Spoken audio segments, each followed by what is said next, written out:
Grab a cup of tea and get comfortable. I'm really happy you're here with us today. I like how you say that every time, as if people can actually hear the tea boiling. But yeah, it does feel cozy already. Well, that's the idea. I want people to feel like they just walked into a quiet room where two friends are talking, you know?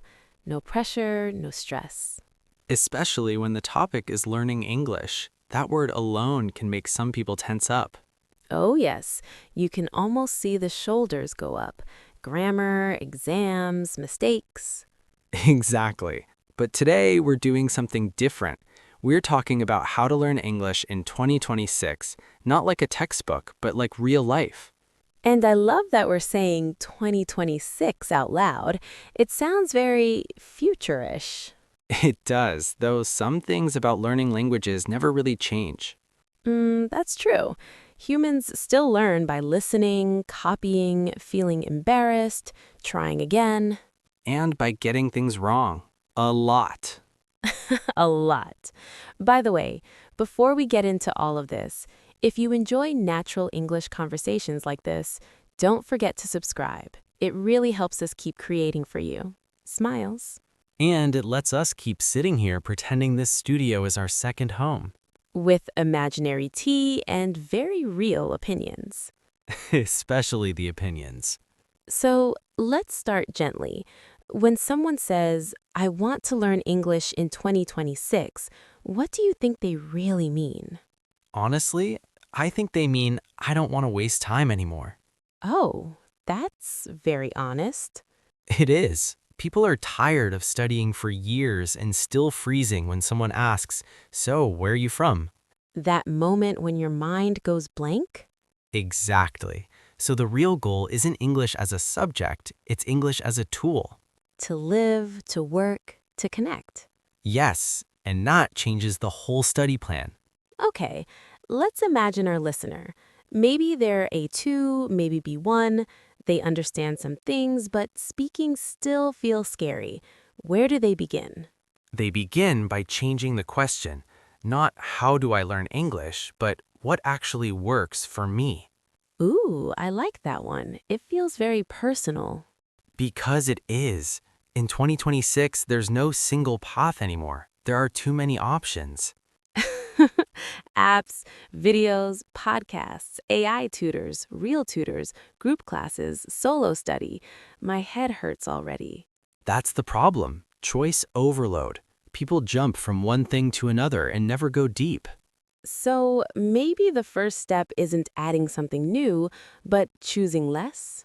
Exactly. Fewer tools, more consistency. I noticed something interesting with learners. They often wait until they feel ready to speak. And that moment never comes. Never. In 2026, if you're still waiting to feel confident before speaking, you'll wait forever. Confidence comes after action, not before. So true. It's like swimming. You don't become confident by reading about water. You eventually just get wet. So let's be practical. If someone can study, say, 30 minutes a day, not 3 hours, just 30 minutes, what should that look like? First, listening. Always listening. Real voices, real speed, real emotions.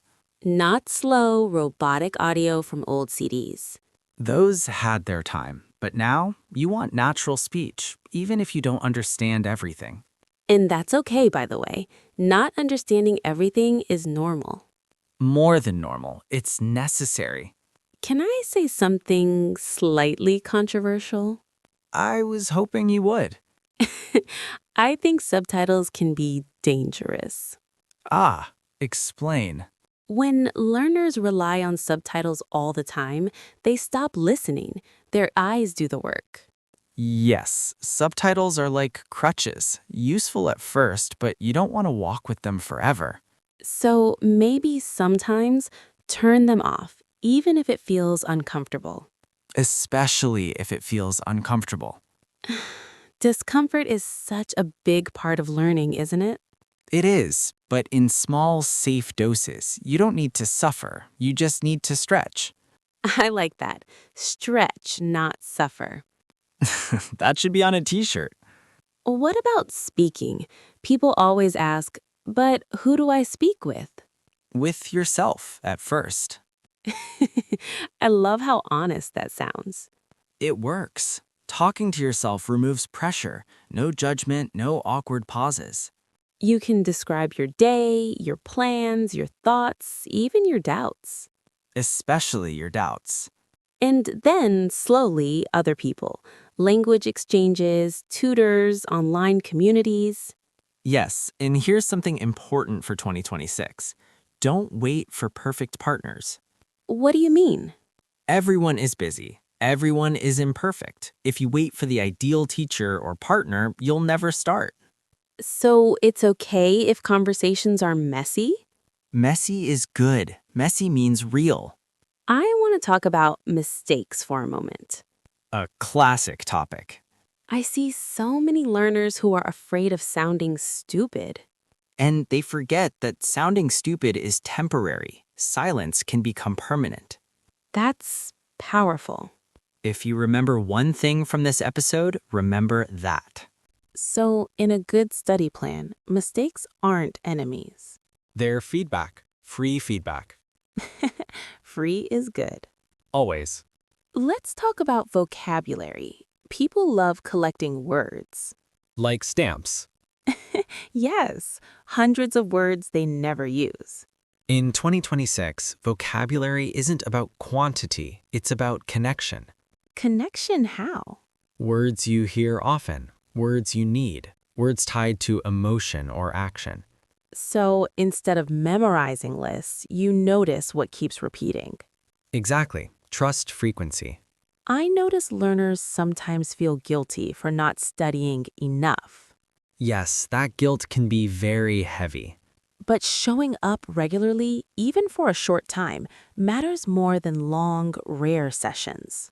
That's the long game, and language learning is always the long game. Which reminds me of an expression I love, slow and steady. Chuckles, still true in 2026. Before we move on later, I want to say this clearly. There is no perfect English. Only effective English. English that helps you say what you mean. And helps people understand you, even if it's not flawless. We've covered a lot already, and honestly, this feels like the kind of conversation that could go on all night. It probably could. But we'll take it step by step. In the next part, I really want to talk about habits, motivation, and how people actually stay consistent in real life. And what usually makes them quit so they can avoid it. That too. Okay, let's gently continue because this is exactly the moment where people usually lose motivation, right after a good start. Yes, the beginning is exciting. The middle is where reality shows up. Reality is not always very romantic. Especially not when you're tired after work and your brain says, let's do this tomorrow. Tomorrow, the most productive day of the week. Always. So let's talk about habits, not motivation. Habits. Because motivation is emotional, unstable. Motivation is like weather. Habits are like climate. That's a very George sentence. I'll take that as a compliment. Curious. So what does a realistic English habit look like in 2026? Small, predictable, almost boring. Boring? That doesn't sound very inspiring. Boring is reliable, and reliability beats inspiration every time. That's true. People don't fail because they don't care. They fail because their plans are too big. Exactly. Studying English should fit into your life, not compete with it. I like the idea of attaching English to something you already do. Yes, that's one of the smartest strategies. Like listening while walking or watching something during dinner? Or speaking out loud while doing chores. The brain doesn't care where you are. It cares about repetition. I imagine someone talking to themselves while washing dishes. That's how progress sounds. Can we talk about consistency without guilt? Please. So many learners miss one day and think, I failed. Missing a day is normal. Quitting because of it is optional. I love that. Progress isn't fragile. It doesn't disappear because you had a bad week. In fact, sometimes breaks help things settle. Yes, language learning is not linear. You don't grow every day, but you grow over time. Another expression comes to mind. One step at a time. That one never gets old. What about grammar? We haven't really talked about it yet. Because grammar is a tool, not a foundation. Say more. You don't need all grammar rules to communicate. You need patterns. Patterns you hear again and again. Exactly. Grammar becomes useful when you recognize something and think, oh, I've heard this before. So, grammar after exposure, not before. Yes, otherwise it's just theory floating in your head. Floating grammar sounds dangerous. Very unstable. I notice learners often compare themselves to others, A very human habit and a very harmful one. especially now with social media. Everyone sounds fluent. They don't post the pauses. Or the panic. Exactly. So here's an important reminder for 2026. Focus on yourself. Your pace, your goals, your life. No one else's timeline matters. Let's talk about goals then. Should people aim for fluency? I'd be careful with that word. Why? Because fluency means different things to different people. For some, it means perfect grammar. For others, it means ordering coffee without stress. And both are valid. Exactly. A better goal, being understood. That feels realistic. And achievable. There's also an emotional side to learning English that people don't talk about much. Go on. When you speak another language, you can feel smaller, less funny, less smart. Yes, that feeling is very real. And it can hurt your confidence. Which is why it's important to remember your intelligence doesn't disappear in another language. It's just quieter for a while. That's beautiful. It's also true. So, patience isn't just about language, it's about yourself. Very much so.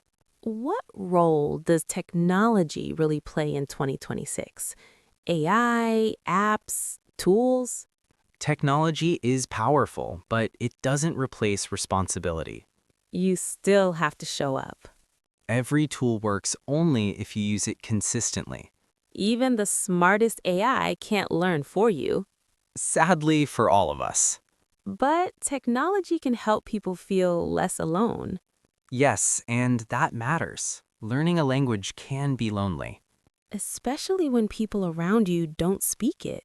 That's why community matters, even a small one. We're almost moving into the emotional part of this conversation. My favorite part. Of course it is. Learning English in 2026 isn't just about jobs or travel anymore. No, it's about access to ideas, people, stories, About feeling part of a bigger conversation. and choosing not to stay silent. Before we move to our final reflections, I want to say this. If you're listening and thinking, I'm too late, you're not. You're exactly where you need to be to start. And starting imperfectly is still starting. In the last part, I'd love to slow down even more and talk about how English changes the way we see people and ourselves. And how learning it can quietly change your life in ways you don't expect. You know, when people ask me why learning English matters so much, I rarely talk about careers or exams anymore. Same here. Those reasons are valid, but they're not the deepest ones. For me, English slowly became a way to understand people better. And to be understood, too. Yes, there's something very human about hearing someone explain their thoughts in a second language. You feel the effort. And the courage. Speaking imperfectly is a form of bravery. I've noticed that when learners stop chasing perfection, something changes emotionally. In what way? They relax, their voice softens, they listen more. Because they're no longer fighting the language, they're using it. Exactly. In 2026, English is everywhere, online, at work, in culture, but that doesn't mean you need to sound like everyone else. Your accent, your rhythm, your word choices, they're part of you. They tell your story. And honestly, perfect English with no personality is a bit boring. Very boring. I sometimes think language learning is really about patience. With time, with mistakes, with silence. With yourself. Especially with yourself. If someone listening right now feels tired, stuck, or disappointed, that doesn't mean they're failing. It usually means they're in the middle. And the middle is where most real change happens. Quietly, slowly, slow and steady again. This is also why comparing yourself to others doesn't help. Different lives create different speeds. And that's okay, one step at a time. Still true. If you had to give one simple piece of advice for learning English in 2026, what would it be? Don't wait for the perfect moment. Speak now. Adjust later. I love that. Life rarely gives permission slips. For me, it would be this. Make English part of your daily life, not a separate study zone. Because language lives in context, not in notebooks. Though notebooks can still be nice. Tradition has its place. And before we finish, we really want to hear from you. What about you? Tell us in the comments. We'd love to hear your thoughts. Where are you right now with English? What feels hard? What feels exciting? I feel like this conversation could continue forever. But maybe that's a good sign. It means we care. And we hope you feel that. Thanks for being part of our little English journey. Wherever you are, have a wonderful day.